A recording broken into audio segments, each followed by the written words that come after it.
বেড়েছে কংসাবতী নদীর জলস্তর, ভেঙে পড়েছিল নদী বাঁধের একাংশ। তৎকালীন সরকারের আমলে টেন্ডার পাশ হলেও সম্পূর্ণ বাঁধ মেরামতের কাজ হয়নি।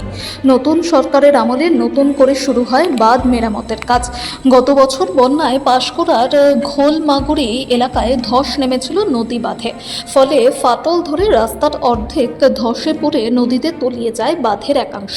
তবে এবছর বিরামহীন ভারী বৃষ্টির ফলে কংসাবতী নদীতে বেড়েছে জলস্তর। ইতিমধ্যেই 5,000 কিউসেক জল ছাড়া হয়েছে কংসাবতী নদীতে। পরবর্তীতে আরও 20,000 কিউসেক জল ছাড়তে পারে ডিভিসি। তার মধ্যেই নতুন করে আতঙ্কের দানা বাঁধছে স্থানীয় বাসিন্দাদের মনে। গত বিধানসভা নির্বাচনের 6 মাস আগে তৃণমূল সরকারের আমলে বাঁধ মেরামতের টেন্ডার পাশ হলেও কাজ করেনি বলে দাবি বিধায়কের। বাঁধ মেরামতিতে ব্যর্থ তৎকালীন সরকার, ফলে বর্তমান রাজ্য সরকারের তৎপরতায় প্রশাসনিক আধিকারিকরা পরিদর্শন করে গেছেন। আবারও বিপর্যস্ত নদী বাঁধ পরিদর্শন করেন পশ্চিম পাঁশকুড়া বিধানসভার বিধায়ক সিন্টু সেনাপতি। বাঁধ ভেঙে বন্যার পরিস্থিতি তৈরি না হয় সেদিকে সজাগ থেকে নদী বাঁধ মেরামতের কাজ দ্রুত শুরু করা হয়। ভেঙে যাওয়া স্থলে দাঁড়িয়ে থেকে বাঁধ মেরামতের তদারকি করেন বিধায়ক। দ্রুত গতিতে চলছে বাঁধ বাঁধার কাজ, এমনকি ভাঙন প্রতিরোধে তৎপর রয়েছে বিধায়ক। দেখুন, প্রথমেই নির্দেশ ছিল, যেটা এখন এসডিও ইরিগেশন, বিডিও সাহেব, আইসি সাহেব, আমরা সবাই পরিদর্শনে এসেছিলাম।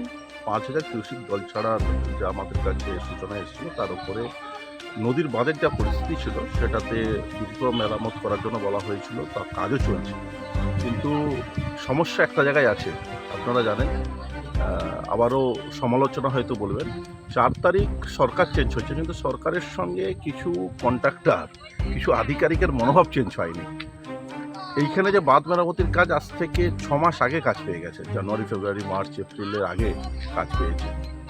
নদীতে বন্যা আসবে, জল আসবে বর্ষাকালে, এটা প্রাকৃতিক বিষয়, এটাতে নতুন করে ম্যানমেড নয়।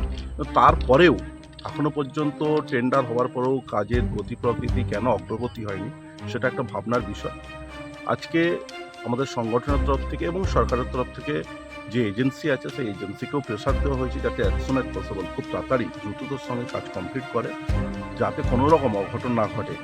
তার জন্য দ্বিতীয় পরিদর্শনে এসেছে, কাজ চলছে, হয়তো একটু সময় লাগবে, কিন্তু ওই মানসিকতাটা এখনো একটু রয়ে গেছে। কারণ ভাবছিল, যেটা 24 সালে আপনারা দেখেছিলেন পাঁশকুড়াতে বন্যার ভয়াবহ অবস্থা, তার একটাই কারণ, সরকার, ততদিন সরকার, তোলামূলের সরকার, যে ভেঙে গেলে বেশি পয়সা পাবো, এইসব তাদের নীতি ছিল, তাদের এজেন্সিদের নীতি ছিল। তো এই নীতি পশ্চিমবঙ্গ সরকারের শুভেন্দু অধিকারী মহাশয়ের নেতৃত্বে যে সরকার চলছে, তাতে করা যাবে না। কোনো মানুষকে হাইরানি দেওয়া যাবে না। আমরা বদ্ধপরিকর মানুষের জনসেবার জন্য, মানুষের সেবার জন্যে, কোনোভাবে মানুষকে হাইরানি করতে দেব না আমরা। আর সেই আশানুরূপভাবে চলছে কাজ। দেখা যাক, 20,000 কিউসেক জল ছাড়ার আবার সূচনা আসছে।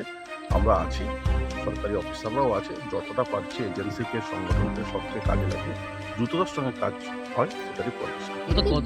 দিনরাত এক করে কি কাজ চলছে? হ্যাঁ, 24 ঘন্টায় কাজ চলছে, শিফটিং ওয়াইজ কাজ চলছে, রাত্রেবেলা লাইটের ব্যবস্থা হচ্ছে। তবে একটু ম্যান পাওয়ারের সমস্যা, সব জায়গায় তো বন্যা পরিস্থিতি, ম্যান পাওয়ারের একটু সমস্যা আছে। দেখা যাক, তবু করছে, 60-70 জন পার ডে কাজ করছে। দাদা, গত বছরের ভাঙা বাঁধ এখনো পর্যন্ত তার কাজ চলছে।